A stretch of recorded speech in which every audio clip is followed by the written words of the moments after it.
আপনি আমাকে বিয়ে করতে পারবেন? হোয়াট?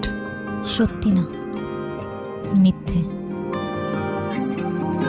আরে বুঝাই বলেন না, আমি কিছু বুঝতে পারতেছি না, মাথায় ঢুকতেছে না কিছু আমার।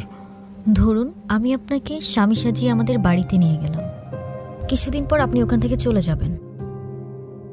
তখন তো আমার সন্তানের পরিচয় নিয়ে কেউ প্রশ্ন তুলতে পারবে না। তারপর রাফিজ যখন আসবে তখন বিয়ে করে নেব।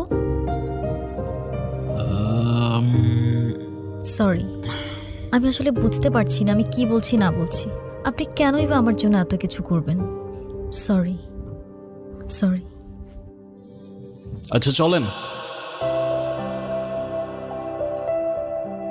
আপনার জন্য মা হবেন না আপনি? একজন মায়ের জন্য এটুকু তো করাই যায়, বলেন?